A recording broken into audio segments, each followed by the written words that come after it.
கர்த்தருக்கு ஸ்தோத்திரம் உண்டாவதாக. இந்த நாளுக்கு பெயர் செகண்ட் சண்டே இந்த அட்வென்ட்,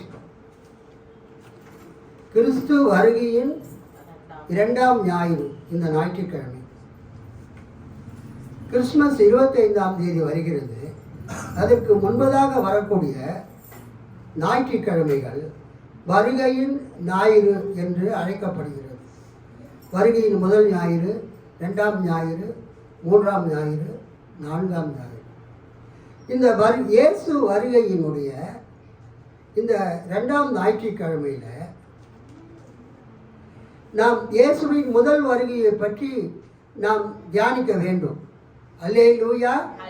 ஆனால் இன்றைக்கு செய்தி இயேசுவினுடைய 2ஆம் வருகையை பற்றிய ஒரு செய்தியாக இருக்கிறது. அதாவது இயேசுவின் முதல் வருகையை கொண்டாடக்கூடிய கிறிஸ்தவர்கள் பெத்லகேமிலே பிறந்த இயேசுவையே அவர்கள் யோசித்துக் கொண்டு இருக்காமல், இனி வரப்போகிற இயேசுவின் 2ஆம் வருகையை குறித்தும் தியானிக்க வேண்டும் என்று இந்த நாளிலே வசனத்தை கொடுத்து இருக்கிறார்கள். அல்லேலூயா. திருச்சபை பெரியவர்கள்.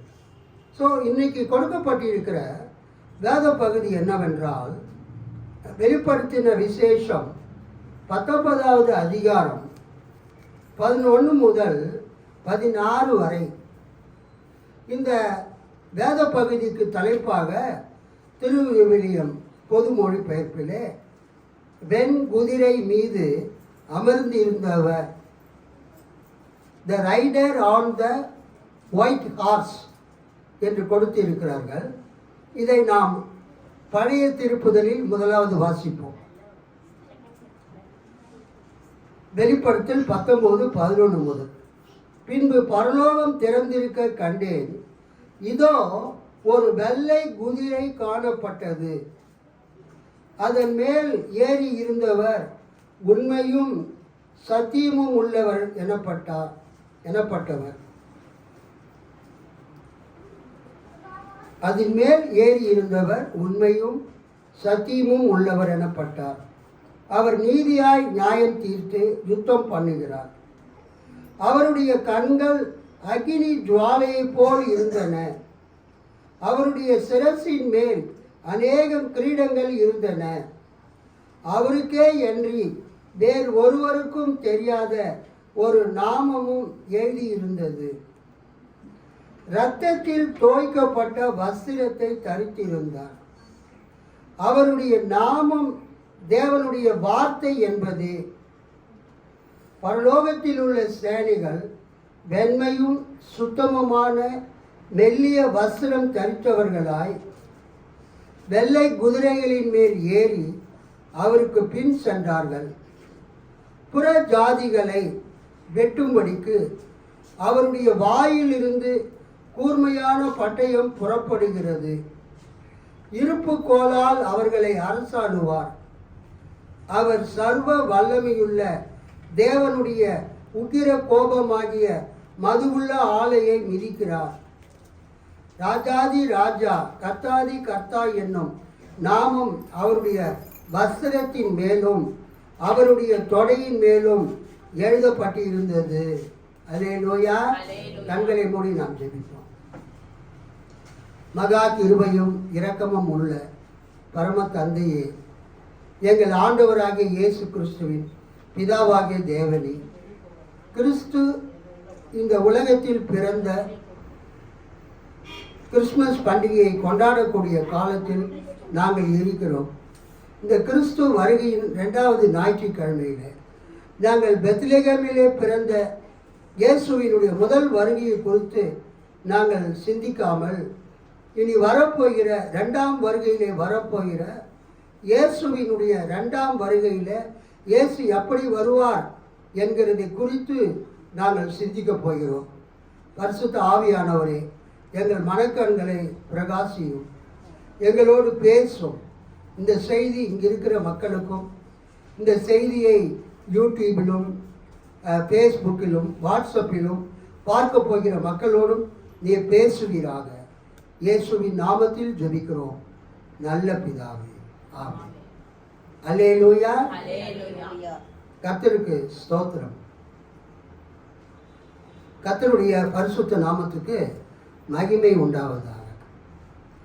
நாம் வாசித்த இந்த வேத பகுதியிலே இயேசு கிறிஸ்துவுக்கு கொடுக்கப்பட்டிருக்கிற பெயர்களை முதலாவது நாம் பார்ப்போம். இயேசு கிறிஸ்துவுக்கு கொடுக்கப்பட்டிருக்கிற பெயர்கள்.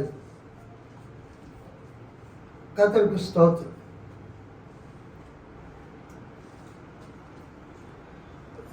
வெளிப்படுத்தல் 19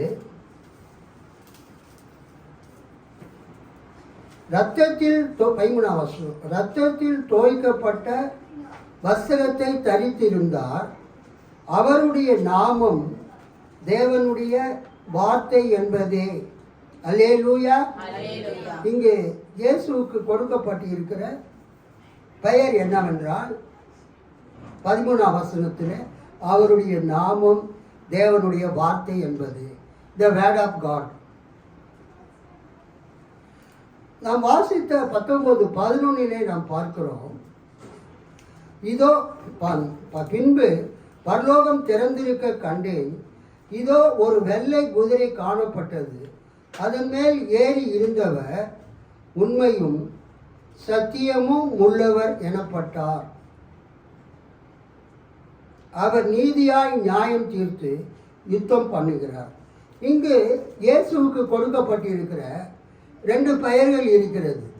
என்னென்ன பெயர்கள் இருக்கிறது? உண்மையும் சத்தியமும் உள்ளவர் எனப்பட்டார். உண்மையுள்ளவர், சத்தியம் உள்ளவர். உண்மையுள்ளவர், சத்தியம் உள்ளவர். 13ஆம் வசனத்தில் தேவனுடைய வார்த்தை.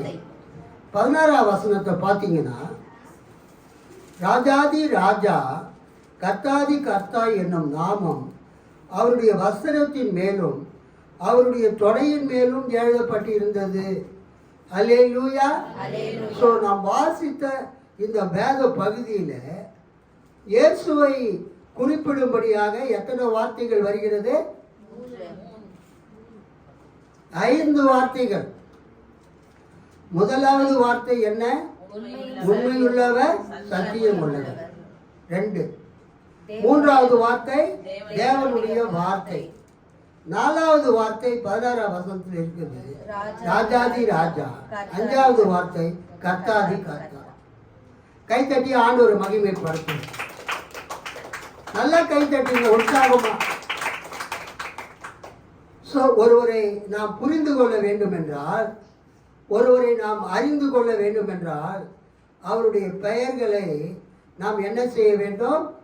தியானிக்க வேண்டும். அவருடைய பெயர்களை அறிந்து கொள்ள வேண்டும். இந்த பகுதி ஒரு சிறிய பகுதி. 11 முதல் 16 வரை உள்ள வசனங்கள் 19ஆம் அதிகாரத்தில் கொடுக்கப்பட்டிருக்கிறது. இந்த பகுதியில் இயேசு கிறிஸ்து எப்படியாக இருக்கிறார்? அவர் உண்மை உள்ளவராய் இருக்கிறார், சத்தியம் உள்ளவராய் இருக்கிறார், தேவனுடைய வார்த்தையாய் இருக்கிறார். இந்த உலகத்துக்கு அவர் ராஜாதி ராஜாவாக, கர்த்தாதி கர்த்தாவாக இருக்கிறார். அல்லேலூயா. நானே நம்ம வச்சிருக்கிற இந்த பழைய திருப்புதலில் படிக்கிறதை விட திரு விவிலியம் என்கிற பொது மொழிபெயர்ப்பிலே நான் படிக்க விரும்புகிறேன். ஏன்னா உண்மையுள்ளவர், சத்தியம் உள்ளவர் ரெண்டும் பார்க்கறதுக்கு ஒரே மாதிரி தான் இருக்குது. வாய்மையே வெல்லும், உண்மையே வெல்லும், சத்தியமேவ ஜெயத்தே. ஸோ இந்த உண்மை, சத்தியம் இதையெல்லாம் நாம் சரியாக புரிந்து கொள்ள வேண்டும் என்றால் நாம் திருவிவிலியத்தை பார்க்க வேண்டும். வாசிக்கிறேன், கவனிங்கள். வெண் குதிரை மீது அமர்ந்திருந்தவர். பின்னர் நான் விண்ணகம் திறந்திருக்க கண்டேன். அங்கே ஒரு வெண் குதிரை காணப்பட்டது. அதன் மேல் ஒருவர் அமர்ந்திருந்தார். நம்பிக்கைக்கு உரியவர். ஹல்லேலூயா. Trustworthy person. இயேசு கிறிஸ்துவுக்கு கொடுக்கப்பட்டிருக்கிற முதல் பெயர் என்ன? நம்பிக்கைக்கு உரியவர். இவரை நீங்க நம்பலாம். இவர் கையில ஒரு 10 லட்சம் ரூபாயை கொடுத்து இன்னார் இடத்துல போய் கொடுத்துட்டு வர சொன்னா அவர் கரெக்டாக அந்த பேக்கில் இருக்கிற பணத்தை எடுத்துட்டு போயிட்டு இன்னொருத்தர்கிட்ட கொடுத்துட்டு வருவார். எடுத்துட்டு ஓடி போயிட மாட்டாரு. அதான் அதுக்கு மீனிங். இவர் நம்பிக்கைக்கு உரியவர். இவர் யாரு? இயேசு கிறிஸ்து நம்பிக்கைக்கு உரியவர். ஃபாதர் பெர்க்மேன் ஸ்பாட்ல நீங்க பாத்தீங்கன்னா, அவர் நம்ம வச்சிருக்கிற பழைய மொழிபெயர்ப்பை வைத்து பிரசங்கம் செய்தாலும் அவருடைய பாடல்களில் வரக்கூடிய வார்த்தைகள் எல்லாம் திருவிவிலியத்திலே பயன்படுத்தக்கூடிய வார்த்தைகள். ஒரு பாட்டு ஃபாதர் பெர்க்மேன் பாடி இருக்கிறார். நம்பிக்கைக்கு உரியவரே. இந்த வசனத்திலிருந்து எடுத்தது. எந்த வசனத்திலிருந்து எடுத்தது? 19:11. இயேசு கிறிஸ்து நம்பிக்கைக்கு உரியவர். ஃபெய்த்ஃபுல் என்று ஒரு ஆங்கில வார்த்தை இருக்குது. அதை விட நல்ல வார்த்தை Jesus Christ is a trustworthy person. நாம் ஆராதிக்கிற இயேசு கிறிஸ்து எப்படிப்பட்டவர்? நம்பிக்கைக்கு உரியவர். நீங்க அவரை முழு நிச்சயமாக நம்பலாம். நம்பிக்கைக்கு உரியவர். அடுத்தது உண்மை உள்ளவர். அவர் பொய் சொல்ல மாட்டார். அல்லேலூயா. உள்ளது உள்ளதென்றும் இல்லது இல்லது என்றும் சொல்லுகிறவர். ஸோ நம்பிக்கைக்கு உரியவர். அப்புறம் உண்மை உள்ளவர். அடுத்தது இயேசு கிறிஸ்துவை பற்றி என்ன பேர் கொடுக்கப்பட்டு இருக்கிறது? அவர் தேவனுடைய வார்த்தை. 13ஆம் வசனம் படிங்க. அம்மா 19.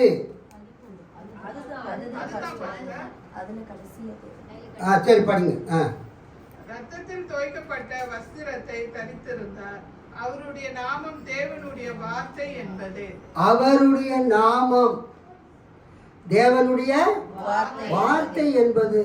ரத்தம் தோய்ந்த ஆடையை அவர் அணிந்திருந்தார். கடவுளின் வாக்கு என்பது அவரது பெயர். இயேசு கிறிஸ்துவினுடைய 3வது பெயர் நாம் வாசித்த வேத பகுதியிலே என்ன பெயர்?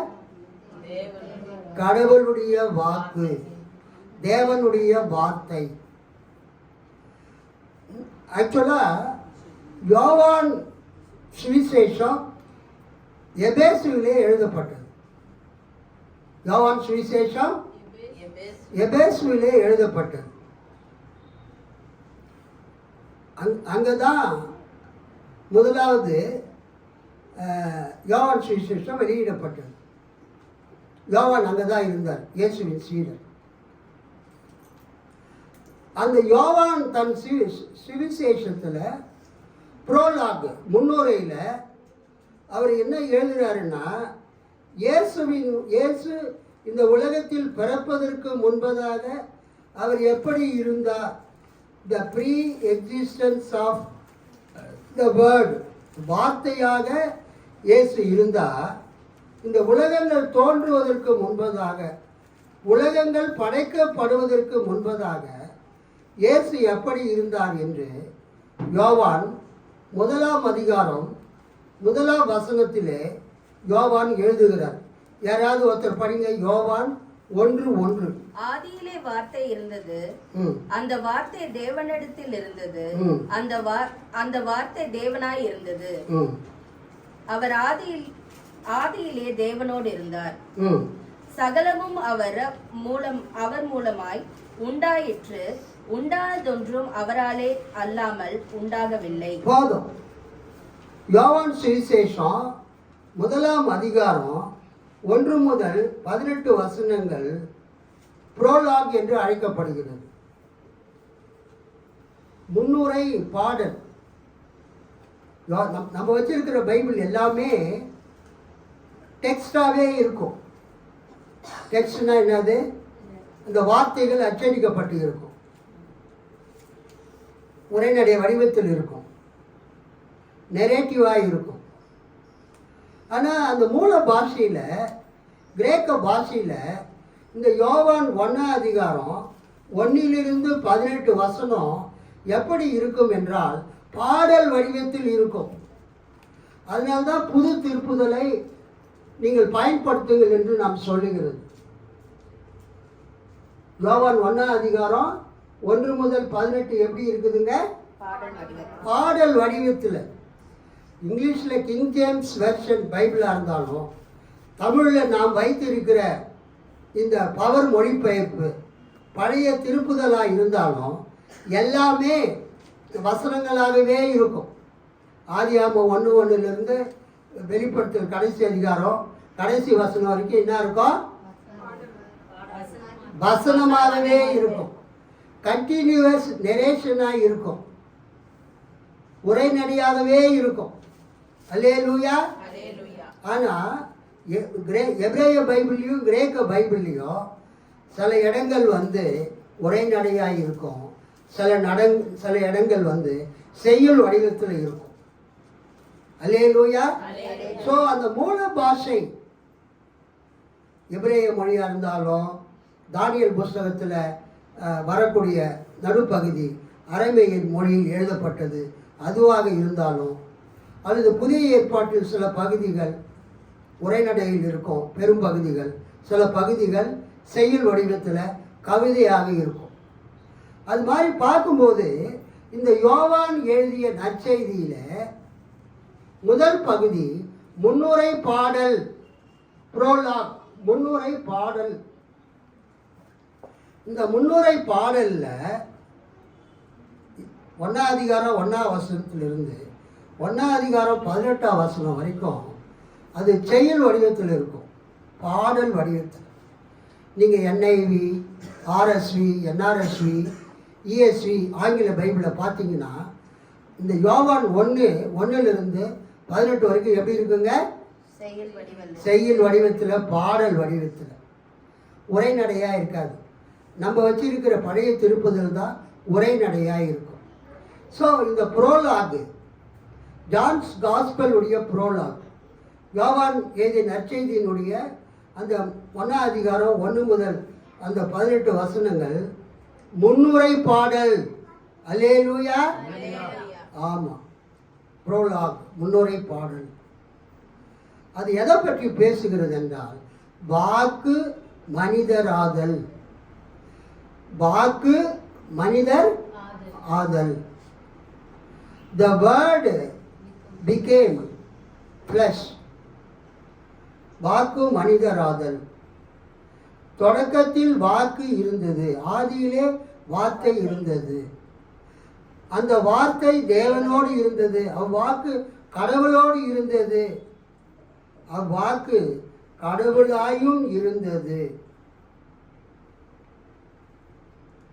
அவ்வாக்கு ஃபுட்நோட்ஸ், அவ்வாக்கு கடவுளாயும் இருந்தது என்னும் சொற்றொடரை அவ்வாக்கு கடவுள் தன்மை கொண்டிருந்தது எனவும் மொழிபெயர்க்கலாம். அல்லேலூயா. ஸோ ஆதியிலே வார்த்தை இருந்தது, அந்த வார்த்தை தேவனிடத்தில் இருந்தது, அந்த வார்த்தை தேவனாய் இருந்தது, அந்த வார்த்தையின் மூலமாகவே சகலமும் சிருஷ்டிக்கப்பட்டது. அதைத்தான் இங்கே நம்ம வெளிப்படுத்தல் 19:13 வசனத்தில் நம்ம வாசித்தோம். வெளிப்படுத்தல் 19:13 என்ன வாசித்தோம்? இரத்தத்தில் தோய்க்கப்பட்ட வஸ்திரத்தை என்ன பண்ணியிருந்தாரு? தரித்திருந்தார். அவருடைய நாமம் தேவனுடைய வார்த்தை என்பதே. ஸோ ஆதியிலே இருந்த அந்த வார்த்தை, தேவனோடு இருந்த வார்த்தை, தேவனாக இருந்த வார்த்தை, தேவனுடைய வார்த்தை என்ற பெயரிலேயே அழைக்கப்படுகிறார். கைத்தட்டி ஆண்டவரை மகிமைப்படுத்துவோம்.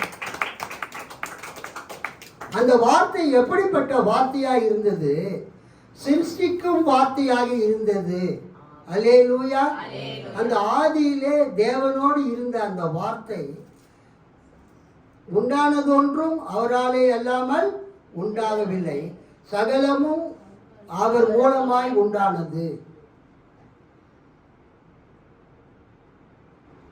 ஸோ மூணாவது பெயர் வந்து தேவனுடைய வார்த்தை. இந்த வெளிப்படுத்தல் 19:16 நாம் என்ன பார்க்கிறோம்? அவருக்கு இன்னும் 2 பேர் அங்கே கொடுக்கப்பட்டு இருக்கிறது. என்ன கொடுக்கப்பட்டு இருக்கிறது? ராஜாதி ராஜா கர்த்தாதி கர்த்தா. ராஜாதி ராஜா கர்த்தாதி கர்த்தா என்னும் நாமம் அவருடைய வஸ்திரத்தின் மேலும் அவருடைய தொடையின் மேலும் எழுதப்பட்டிருந்தது. அவர் குதிரை மேலே வர்றதுனால அவருடைய கால்கள் 2 குதிரைக்கு 2 பக்கமாக தொங்கிக் கொண்டிருக்கிறது. ஸோ அவருடைய தொடையில என்ன எழுதப்பட்டிருக்கிறது? அந்த பேரு ராஜாதி ராஜா கர்த்தாதி கர்த்தா. இந்த உலகத்தில் உள்ள எல்லா அரசர்களுக்கும் நாங்கள் தான் அரசர், பேரரசர் என்று ரோம பேரரசர்கள் சொல்வார்கள். ரோம பேரரசர்கள் சீசர்கள் என்ன சொல்வாங்க? இந்த உலகத்தில் இருக்கிற எல்லா அரசர்களுக்கும் நாங்கள் அரசர்கள், இந்த உலகத்தில் உள்ள எல்லா பிரபுக்களுக்கும் நாங்கள் பிரபுக்கள், நாங்கள் பிரபு. அது அவங்க எப்படி சொல்லுவாங்க? ராஜாதி ராஜா கர்த்தாதி கர்த்தான். ஸோ ரோம பேரரசர்கள் பயன்படுத்தின அந்த வார்த்தை இயேசு கிறிஸ்துவினுடைய வஸ்திரத்திலே எழுதப்பட்டிருந்தது. அல்லேலூயா. இயேசு கிறிஸ்துவுடைய வஸ்திரத்திலே அவருடைய தொடையின் மேலே அந்த பெயர் எழுதப்பட்டிருந்தது, ராஜாதி ராஜா கர்த்தாதி கர்த்தா. அதுக்கு என்ன அர்த்தம்? சகலத்தையும் ஆண்டு கொள்ளுகிறவர். அல்லேலூயா. சகல அதிகாரம் உடையவர், எல்லாவற்றையும் கட்டுப்படுத்தக்கூடிய ஆற்றலை உடையவர் இவர்தான் என்று அந்த குதிரையின் மீது ஏறி வருகிறவருக்கு எழுதப்பட்டிருந்தது. அடுத்ததாக வெளிப்படுத்தல் 19:11 வெண் குதிரை மீது அமர்ந்திருந்தவர். 11 பின்னர் நான் விண்ணகம் திறந்திருக்க கண்டேன். அங்கே ஒரு வெண் குதிரை காணப்பட்டது. அதன் மேல் ஒருவர் அமர்ந்திருந்தார். நம்பிக்கைக்குரியவர், உண்மை உள்ளவர் என்பது அவருடைய பெயர். அவர் நீதியோடு தீர்ப்பளித்து போர் தொடுப்பார். அல்லேலூயா. ஸோ இயேசு கிறிஸ்துவினுடைய அந்த அப்பியரன்ஸ், நாம் இயேசுவினுடைய முதல் வருகையை கொண்டாடக்கூடிய காலத்தில் இருக்கிறோம். அல்லேலூயா. இயேசு கிறிஸ்துவினுடைய முதல் வருகை. இயேசு எப்பொழுது பிறந்தார்? டிசம்பர் 25, 2000 வருஷத்துக்கு முன்னால. ஸோ டிசம்பர் 25ஆம் தேதி கிறிஸ்மஸ். அந்த கிறிஸ்மஸுக்கு முன்னால கிறிஸ்துவனுடைய பிறப்பை உலகமெங்கிலும் கொண்டாடுவார்கள். அல்லேலூயா. இன்றைக்கு குழந்தை இயேசு ஆலயத்தில் இந்த பகுதியில் இருக்கிற அனைத்து திருச்சபையினரும் சேர்ந்து நாம் கிறிஸ்துவ பிறப்பினுடைய விழாவை கொண்டாட இருக்கிறோம். கிறிஸ்மஸ் கீதங்களை பாடி பெத்லகேமில் பிறந்த கிறிஸ்துவை மகிமைப்படுத்த இருக்கிறோம். அல்லேலூயா. இந்த கிறிஸ்மஸ் காலத்தில் இந்த 2வது ஞாயிற்றுக்கிழமையில், வருகையின் 2வது ஞாயிற்றுக்கிழமையில், செகண்ட் அட்வென்ட் சண்டேவில் நாம் பெத்லகேமில் பிறந்த இயேசுவின் பிறப்பை பற்றி சிந்திக்காம 2ஆம் வருகையிலே வரப்போகிற இயேசுவை குறித்து நாம் சிந்திக்கிறோம். அல்லேலூயா. யோவான் சுவிசேஷத்தில் இயேசு கிறிஸ்து தேவனுடைய வார்த்தை என்று எழுதப்பட்டிருக்கிறார். வெளிப்படுத்தல் விசேஷத்திலேயோ இந்த 19 இந்த எதுல 13 இயேசு கிறிஸ்து தேவனுடைய வார்த்தை என்று எழுதப்பட்டிருக்கிறார். கடவுளுடைய வார்த்தை. ஏன் சொன்னா தேவனுடைய வார்த்தை என்று சொன்னால் எபேசுவிலே குடியிருக்கிறவங்களுக்கு அது இயேசுவை குறிக்கும் என்று தெரியும். அல்லேலூயா. ஏனென்றால் ஏற்கனவே யோவான் சுவிசேஷம் எபேசுல தான் எழுதி வெளியிடப்பட்டது. ஆகவே அந்த எபேசு சபையில் இருக்கிற மக்களுக்கு தேவனுடைய வார்த்தை, கடவுளுடைய வார்த்தை என்றால் அது யாரை குறிக்கிறது? இயேசுவை குறிக்கிறது என்று அவங்களுக்கு நல்லாவே தெரியும். அதனால அதே வார்த்தையை வெளிப்படுத்தல் இந்த 19:13 யோவான் பயன்படுத்துகிறார். தேவனுடைய வார்த்தை, அவருடைய நாமம். யோவான் சுவிசேஷத்தை எழுதினவர் ஒருத்தர், வெளிப்படுத்தின விசேஷத்தை எழுதினவர் இன்னொருத்தர் என்கிற கருத்து இருக்கிறது. அந்த யோவான் சுவிசேஷத்தை எழுதினவர் இயேசுவினுடைய 12 சீடர்களில் ஒரு சீடர், 12 அப்போஸ்தலர்கள் ஒரு அப்போஸ்தலர். ஆனால் இந்த யோவான் வெளிப்படுத்தின விசேஷத்தை எழுதினவர் ஒரு மூப்பராகிய யோவான், அதே எபேசுவிலே வாழ்ந்த ஒரு எல்டர், ஒரு மூப்பர் என்று இறையியல் வல்லுநர்கள் கூறுகிறார்கள். இந்த வெளிப்படுத்தின விசேஷத்தை நாம் வாசிக்கும் போது அதை விளக்குவதற்கு 5 வகையான விளக்கங்கள் பயன்படுகிறது. வெளிப்படுத்தின விசேஷத்தை 5 வகையாக விளக்குறாங்க. அல்லேலூயா, பிரைஸ் தி லார்ட். வெளிப்படுத்தின விசேஷத்தை நம்ம சரியாக புரிந்து கொள்வதற்கு நமக்கு ஒரு broad Bible knowledge, broad understanding வேண்டும். அது எழுத்தின்படியாக எழுத்துக்கு எழுத்து அதை நாம் என்ன செய்ய முடியாது, புரிந்து கொள்ள முடியாது. ஸோ நான் வைத்திருக்கிற இந்த புதிய ஏற்பாடு பரிசுத்த புதிய ஏற்பாடு, இது லத்தீன் வல்கேட்டிலிருந்து தமிழில் மொழிபெயர்க்கப்பட்ட வேத புத்தகம். அல்லேலூயா. செயின்ட் ஜெரோம், புனித ஜெரோம் என்பவர் முதல் முறையாக பழைய ஏற்பாட்டை லத்தீன் மொழியிலும் எபிரேய மொழியிலிருந்து கிரேக்க மொழியிலிருந்து புதிய ஏற்பாட்டை லத்தீன் மொழியிலும் அவர் மொழிபெயர்த்தார். அதுக்கு பேரே லத்தீன் வல்கேட் என்று பெயர், அல்லது லத்தீன் உல்காத்தா, லத்தீன் உல்காத்தா மொழிபெயர்ப்பு என்று பெயர். இது ரோமன் கத்தோலிக்க திருச்சபையில் வழங்கி வரும் உல்காத்தா என்னும் லத்தீன் பிரதியில் இருந்து சேசு சபை திரிங்கால் சுவாமி அவர்களால் தமிழில் மொழிபெயர்க்கப்பட்டு வேறு சில சேசு சபை குருக்களால் ஆராய்ந்து பார்வையிடப்பட்டது என்று எழுதியிருக்கிறார்கள். இதை பாளையங்கோட்டையில் இந்த புதிய ஏற்பாட்டை வெளியிட்டிருக்கிறார்கள். இந்த பரிசுத்த புதிய ஏற்பாடு லத்தீன் உல்காத்தா அந்த பைபிளிலிருந்து மொழிபெயர்க்கப்பட்டு இருக்கிறது. இதில் வெளிப்படுத்தின விசேஷத்தை குறித்து ஒரு சிறு விளக்கம் கொடுத்து இருக்கிறார்கள். அல்லேலூயா. வெளிப்படுத்தின விசேஷத்தை குறித்து ஒரு சிறிய விளக்கம். What is the book of Revelation? அதுக்கு என்ன விளக்கம் கொடுத்துருக்குறாங்க?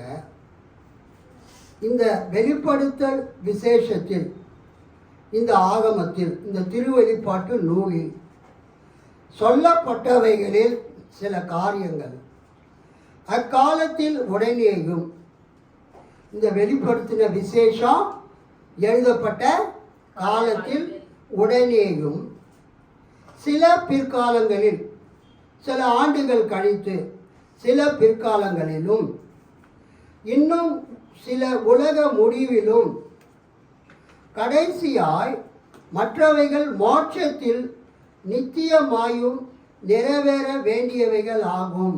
அல்லேலூயா.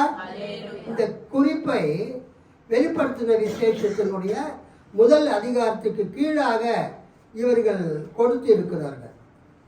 3ஆம் வசனத்துக்கு அவங்க விளக்கம் கொடுத்திருக்கிறாங்க. இந்த தீர்க்க தரிசனத்தில் உள்ள வாக்கியங்களை வாசிக்கிறவனும் கேட்கிறவனும் இதிலே எழுதியிருக்கிறவைகளை அனுசரிக்கிறவனும் பாக்கியவான், ஏனெனில் காலம் சமீபத்து இருக்கிறது. அல்லேலூயா. ஆக வெளிப்படுத்தின விசேஷத்தை ஒரு கதை புக்கு படிக்கிற மாதிரி படித்து வார்த்தைக்கு வார்த்தை, எழுத்துக்கு எழுத்து நாம் என்ன செய்ய முடியாது, விளக்கம் கொடுக்க முடியாது. இந்த வெளிப்படுத்தின விசேஷ ஆகமத்தில் சொல்லப்பட்டவைகளில் சில காரியங்கள் அக்காலத்தில் உடனேயும், இந்த வெளிப்படுத்தின விசேஷம் எழுதப்பட்ட காலத்திலே உடனேயும், சில காரியங்கள் பிற்காலங்களிலும், இன்னும் சில காரியங்கள் உலக முடிவிலும், கடைசியாய் இன்னும் நிறைவேறாத காரியங்கள், கடைசியாய் மற்றவைகள் மோட்சத்தில் நித்தியமாயும் நிறைவேற வேண்டியவைகள் ஆகும். அல்லேலூயா. ஸோ இது ரொம்ப நல்ல விளக்கமாக இருந்தது. அதை உங்களுக்கு நான் படித்து காண்பிப்பதற்காக வந்தேன். இயேசுவின் முதல் வருகை காலத்தில் நாம் இருக்கிறோம். We are in the first Advent season. கிறிஸ்மஸ்க்கு முன்னாலே நாம் கொண்டாடக்கூடிய முதல் வருகையின் காலத்திலே நாம் இருக்கிறோம்.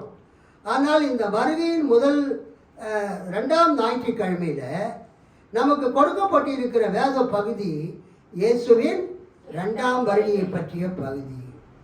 இந்த இயேசுவின் 2ஆம் வருகையை பற்றிய பகுதியில் நாம் என்ன பார்க்கிறோம்?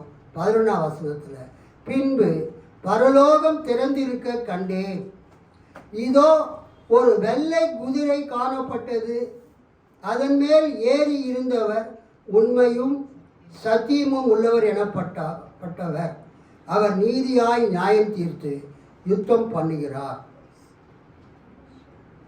பின்னர் நான் விண்ணகம் திறந்திருக்க கண்டேன், அங்கே ஒரு வெண்குதிரை காணப்பட்டது, அதன் மேல் ஒருவர் அமர்ந்திருந்தார், நம்பிக்கைக்கு உரியவர் உண்மை உள்ளவர் என்பது அவருடைய பெயர், அவர் நீதியோடு தீர்ப்பளித்து போர் தொடுப்பார். அல்லேலூயா. வெளிப்படுத்தல் 4ஆம் அதிகாரம் 4:1 ஒருவர் வாசிங்க. வெளிப்படுத்தல் 4:1. இவைகளுக்கு பின்பு இதோ பரலோகத்தில் திறக்கப்பட்டிருந்த ஒரு வாசலை கண்டேன். முன்னே எக்கால சத்தம் போல என்னுடனே பேச நான் கேட்டிருந்த சத்தமானது, இங்கே ஏறி வா, இவைகளுக்கு பின்பு சம்பவிக்க வேண்டியவைகளை உனக்கு காண்பிப்பேன் என்று விளம்பினது. இதன் பின் நான் ஒரு காட்சி கண்டேன். விண்ணகத்தில் ஒரு கதவு திறந்து இருந்தது. நான் முதலில் கேட்ட அதே குரல் எக்காலம் போல முழங்கியது, இவ்விடத்திற்கு ஏறி வா, இனி நடக்க வேண்டியதை உனக்கு காட்டுவேன் என்றது. உடனே தூய ஆவி என்னை ஆட்கொண்டது. விண்ணகத்தில் அரியணை ஒன்று இருந்தது, அதில் ஒருவர் வீற்றிருந்தார். வெளிப்படுத்தின விசேஷத்தை நாம் சரியாக புரிந்து கொள்ள வேண்டும் என்றால் வெளிப்படுத்தல் 4ஆம் அதிகாரத்தையும் 5ஆம் அதிகாரத்தையும் நாம் வாசிக்க வேண்டும். அல்லேலூயா. 4ஆம் அதிகாரத்தில் 5ஆம் அதிகாரத்தில் என்ன பார்க்கிறோம்? பரலோகத்தில் இருக்கிற சிம்மாசனத்தில் தேவன் வீட்டி இருக்கிறார். அல்லேலூயா. அவர் 5ஆம் அதிகாரத்தில் அவருக்கு முன்பதாக அடிக்கப்பட்ட வண்ணமாய் இருக்கிற ஆட்டுக்குட்டியானவர் நின்று கொண்டிருக்கிறார். 4ஆம் அதிகாரத்தில் பரலோகத்தில் சிம்மாசனத்தில் தேவன் வீட்டி இருக்கிறார். அல்லேலூயா. பரலோகத்தில் இருக்கிற சிம்மாசனத்தில் தேவன் வீட்டி இருக்கிறார் என்றால் என்ன அர்த்தம்னா, சகலத்தையும் தேவன் ஆட்சி புரிகிறார். அல்லேலூயா. சகலத்தையும் தேவன் ஆண்டு கொண்டு வருகிறார். அவருக்கு பக்கத்தில் சிலுவையிலே அறைந்து கொல்லப்பட்ட, மரித்த, 3ஆம் நாள் உயிர்த்து எழுந்த ஆண்டவராக இயேசு கிறிஸ்து நின்று கொண்டிருக்கிறார். அல்லேலூயா. 4ஆம் அதிகாரத்திலே பரலோகம் திறக்கப்பட்டது. அவர் பார்க்கிறாரு யோவான், பரலோகத்தில் இருக்கிற சிம்மாசனத்திலே தேவன் வீட்டி இருக்கிறார்.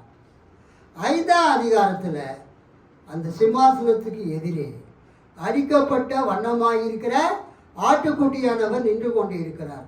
அடிக்கப்பட்ட வண்ணமாயிருக்கிற ஆட்டுக்குட்டி என்றால் சிலுவையிலே அறையப்பட்டு இரத்தத்தை சிந்தி மரித்து 3ஆம் நாள் உயிர்த்தெழுந்த தேவ ஆட்டுக்குட்டியாகிய இயேசு கிறிஸ்து அங்கே நின்று கொண்டிருக்கிறார். இதை நம்ம மறக்கவே கூடாது. பரலோகத்திலே ஒரு வாசல் திறக்கப்பட்டது. பரலோகத்தின் காரியங்கள் வெளிப்படுத்தப்படுகிறது. யோவான் பரலோகத்தை போய் பார்க்கிறார். இங்கே அதே யோவான் 19ஆவது அதிகாரத்தில் அவர் என்ன குறிப்பிடுகிறார்? 11ஆம் வசனத்தில் ஏற்கனவே அவர் பார்த்தார். 4ஆம் அதிகாரத்தில் திறக்கப்பட்ட அந்த கதவை கதவு மூலமாக பரலோகம் சென்று அவர் பார்க்கிறார். இங்கு மறுபடியுமாக அவருக்கு வெளிப்படுத்தப்படுகிறது. என்ன வெளிப்படுத்தப்படுகிறது? 14:11. பின்னர் நான் விண்ணகம் திறந்திருக்க கண்டேன், பின்பு பரலோகம் திறந்திருக்க கண்டேன். அல்லேலூயா. முதல்ல அவர் பரலோகத்துக்குள்ள போனார். இப்போ என்ன நடக்குது? பரலோகத்துக்குள்ள இருந்து வெளியில ஒருத்தர் வர்றார். அல்லேலூயா. பரலோகம் திறந்திருக்க கண்டேன். இதோ ஒரு வெள்ளை குதிரை காணப்பட்டது. அதன் மேல் ஏறி இருந்தவர் உண்மையும் சத்தியமும் உள்ளவர் எனப்பட்டார். அவர் நீதியாய் நியாயம் தீர்த்து யுத்தம் பண்ணுகிறார். அவருடைய கண்கள் அக்கினி ஜுவாலையை போல் இருந்தன. அவருடைய சிரசின் மேல் அநேக கிரீடங்கள் இருந்தன. அவருக்கே என்று வேறு ஒருவருக்கும் தெரியாத ஒரு நாமமும் எழுதியிருந்தது. இரத்தத்தில் தோய்க்கப்பட்ட வஸ்திரத்தை தரித்திருந்தார். அவருடைய நாமம் தேவனுடைய வார்த்தை என்பது. யோவான் பார்க்கும் பொழுது பரலோகம் திறக்கப்பட்டிருக்க பார்க்கிறார். விண்ணகம் திறந்திருக்க கண்டேன், பரலோகம் திறந்திருக்க கண்டேன். அல்லேலூயா. அந்த பரலோகத்தில் இருந்து ஒரு வெள்ளை குதிரையின் மீது ஒருவர் ஏறி வருகிறார். அந்த வெள்ளை என்பது, வெண்மை என்பது பரலோகத்தின் நிறம். அல்லேலூயா. கலர் ஆஃப் ஹெவன், பரிசுத்தத்தின் நிறம். வெண்மை வெற்றியின் நிறம். அல்லேலூயா. ஸோ அந்த வெண் வஸ்திரம், வெண் குதிரை தரித்தவராக ஒருவர் பரலோகத்திலிருந்து அவர் வருகிறார். ஒரு குதிரையின் மீது, வெண் குதிரையின் மீது வருகிறார். அவர் எப்படிப்பட்ட வஸ்திரத்தை அணிந்திருக்கிறார்? 13ஆம் வசனம். இரத்தத்தில் தோய்க்கப்பட்ட வஸ்திரத்தை தரித்திருந்தார். இரத்தத்தில் தோய்க்கப்பட்ட வஸ்திரத்தை தரித்திருந்தார். இரத்தம் தோய்ந்த ஆடையை அவர் அணிந்திருந்தார். Washing powder Nirma, washing powder Nirma அப்படின்னு பழைய காலத்தில் பாட்டு பாடுவாங்க, கேட்டிருக்கிறீங்களா? அட்வர்டைஸ்மெண்ட். அதே மாதிரி உங்களுடைய வஸ்திரத்தை வெண்மையாக்கக்கூடியது ஒரு என்னது, ஒரு ப்ளூ கலர், இல்லை தண்ணியில் என்னது குஜரா, அது ப்ளூ, அது ராபின் ப்ளூ, உஜாலா. இங்கே அம்பத்தூர் எஸ்டேட்டில் டன்லப் பக்கத்தில் ப்ளூ ஃபேக்ட்ரியே இருக்கிறது. அந்த வாஷிங் பண்ணும்போது, துணி துவைக்கும் போது பயன்படுத்தக்கூடிய அந்த ப்ளூ கலரை அந்த தண்ணியில் போட்டு அதை நல்லா மிக்ஸ் பண்ணிவிட்டு துணி துவைச்சி, வெள்ளை துணி ஷர்ட்டையோ பேண்ட்டையோ வேஷ்டியோ புடவையோ நீங்கள் அந்த நீல நிறம் தோய்ந்த தண்ணியில் நீங்கள் விட்டு எடுத்தீங்கன்னா அது நீளமாக தானே இருக்கணும். ஆனால் அந்த துணி எப்படி இருக்கும்? பிரைட்டாக ஒயிட்டாக இருக்கும். ப்ளூ ஃபேக்ட்ரி அம்பத்தூர் டன்லப் பக்கத்தில் இருக்குது. அந்த ப்ளூ கலரு பவுடர் அங்கே மேனுஃபேக்சர் பண்ணுவாங்க. ஆனால் இங்கே நம்ம என்ன பார்க்கிறோம்? ரத்தம் தோய்ந்த ஆடையை அவர் அணிந்திருந்தார். அல்லேலூயா. ரத்தம் தோய்ந்த ஆடையை அவர் அணிந்திருந்தார்.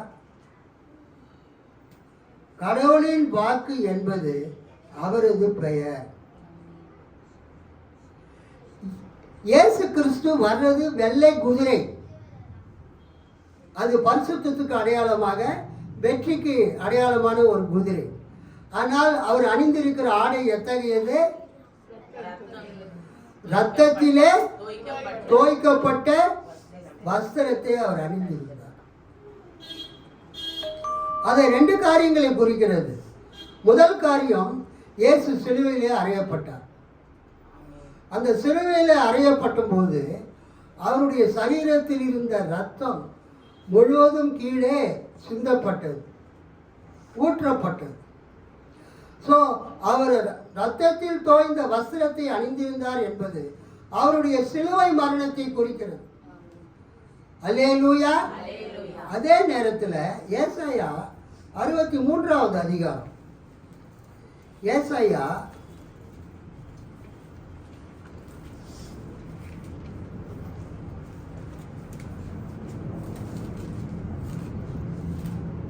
63 படிங்க. திராட்சை பிழியும் ஆலையில் நான் தனியாளாய் மிதித்தேன். மக்கள் இனத்தவருள் எவரும் என்னுடன் இருக்கவில்லை. என் கோபத்தில் நான் அவர்களை மிதித்தேன். என் சினத்தில் நான் அவர்களை நசுக்கினேன். அவர்களின் செந்நீர் என் உடைகள் மேல் தெரித்தது. என் ஆடைகள் அனைத்தையும் கரையாக்கினேன். உங்க பைபிள்ல படிங்க. நான் ஒருவனாய் ஆலையை மிதித்தேன். ஜனங்களில் ஒருவனும் என்னோடு இருந்ததில்லை. நான் என் கோபத்திலே அவர்களை மிதித்து என் உக்கிரத்திலே அவர்களை நசுக்கி போட்டேன். அதனால் அவர்கள் ரத்தம் என் வஸ்திரத்தின் மேல் தெரித்தது. என் வஸ்திரத்தின் மீது தெரித்தது. உடுப்பை எல்லாம் கரைப்படுத்திக் கொண்டேன். என் உடுப்பை எல்லாம் ரத்தத்தினாலே கரைப்படுத்திக் கொண்டேன். அல்லேலூயா. சோ நாம் இங்கு பார்க்கிற இந்த வசனம் 13ஆம் வசனம், ரத்தம் தோய்ந்த ஆடையை அவர் அணிந்திருந்தார். Jesus, the garment was soaked in blood. இயேசுவின் வஸ்திரம் ரத்தத்தினால் தோய்ந்து இருந்தது. இந்த காலை நேரத்தில் சிலுவையிலே அறையப்பட்டு ரத்தத்தை சிந்தின அந்த ஆண்டவராகிய இயேசு கிறிஸ்து இப்பொழுது பரலோகத்தில் இருந்து வெண்குதிரையின் மீது ஏறி அவர் உலகத்தை நியாயந்தீர்க்க வருகிறார். அல்லேலூயா. கர்த்தருக்கு ஸ்தோத்திரம். அவருடைய வருகையை பற்றி நாம் என்ன பார்க்கிறோம்? 14ஆம் வசனம், வெண்மையும் தூய்மையுமான விலை உயர்ந்த வெள்ளியை ஆடை அணிந்த விண்ணக படைகள் வெண் குதிரைகளில் அவரை பின்தொடர்ந்தன. நாடுகளை தாக்குவதற்காக அவருடைய வாயில் இருந்து கூர்மையான வாள் ஒன்று வெளியே வந்தது. அவர் இருப்புக்கோல் கொண்டு அவர்களை நடத்துவார். எல்லாம் வல்ல கடவுளின் கடும் சீற்றம் என்னும் பிழிவு குழியில் திராட்சை ரசத்தை அவர் பிழிந்து எடுப்பார். அல்லேலூயா சொல்லாம கர்த்தருக்கு ஸ்தோத்திரம். வெளிப்படுத்தின விசேஷம் 3ஆம் அதிகாரத்தை எடுத்துக்கொள்ளுங்கள்.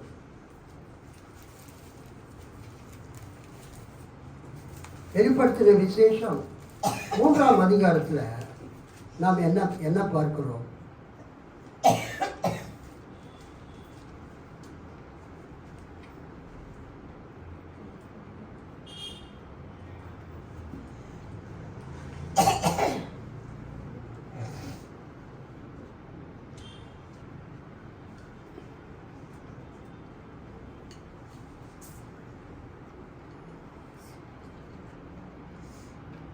ஒரு நிமிஷம்.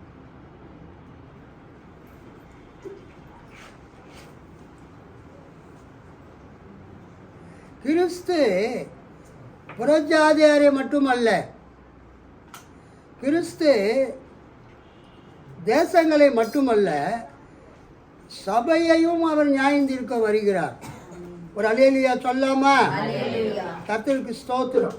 இங்கு பார்க்கக்கூடிய அந்த வசனத்திலே நாம் பார்க்கிறோம், லவோதிக்கேயாவில் உள்ள திருச்சபையின் வான தூதருக்கு இவ்வாறு எழுது, ஆமேன் எனப்படுபவரும் நம்பிக்கைக்கு உரிய உண்மையான சாட்சியும் கடவுளது படைப்பின் தொடக்கமும் ஆனவர் கூறுவது இதுவே. அல்லேலூயா. கர்த்தருக்கு ஸ்தோத்திரம். ஆண்டவர் அந்த புறஜாதிகளை மட்டுமல்ல, தனது சபையை கூட கண்டித்து திருத்துவதற்கு வருகிறார். 19வது வசனம், வெளிப்படுத்தல் 3:19, நான் யார் மீது அன்பு செலுத்துகிறேனோ அவர்களை கடிந்து தண்டித்து திருத்துகிறேன். ஆகவே நீ ஆர்வம் கொண்டு மனம் மாறு. ஒரு அல்லேலூயா சொல்லாமா? கர்த்தருக்கு ஸ்தோத்திரம் உண்டாவதாக.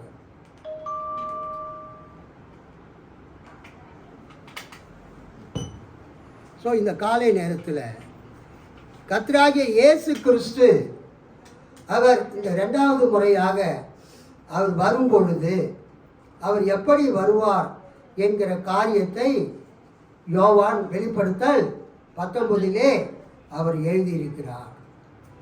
அவர் சர்வ வல்லமையுள்ள தேவனுடைய உக்கிர கோபமாகிய மதுவுள்ள ஆலையை மிதிக்கிறார். பழைய காலத்தில் திராட்சை பழத்தை பறித்து வந்து அந்த ரசத்தை பிழிவதற்காக ஒரு குழியிலே போட்டு ஒருவரோ 2 பேரோ இறங்கி அந்த திராட்சை பழங்களை மிதிப்பார்கள். அப்படி மிதிக்கும் பொழுது அந்த ரசம் கீழே வடிந்து வரும். அதை அவர்கள் கொள்கலனிலே சேமிப்பார்கள். அதை தேவன் எதற்கு ஒப்புமையாக சொல்கிறார்? கடவுள் கொடுக்கிற நியாய தீர்ப்புக்கு ஒப்புமையாக சொல்கிறார். இயேசு இந்த உலகத்தின் முடிவு காலத்தில் மக்களை நியாயம் தீர்க்கும்படியாக அவர் வரப்போகிறார். அல்லேலூயா. கர்த்தருக்கு ஸ்தோத்திரம். புறஜாதிகளை மட்டுமல்ல, சபையில் இருக்கிற உண்மையில்லாத விசுவாசிகளையும் கர்த்தர் என்ன செய்ய வருகிறார்? நியாயம் தீர்க்க வருகிறார். நாம் எல்லாரும் கண்களை மூடி நாம் செய்கிறோம். பிரைஸ்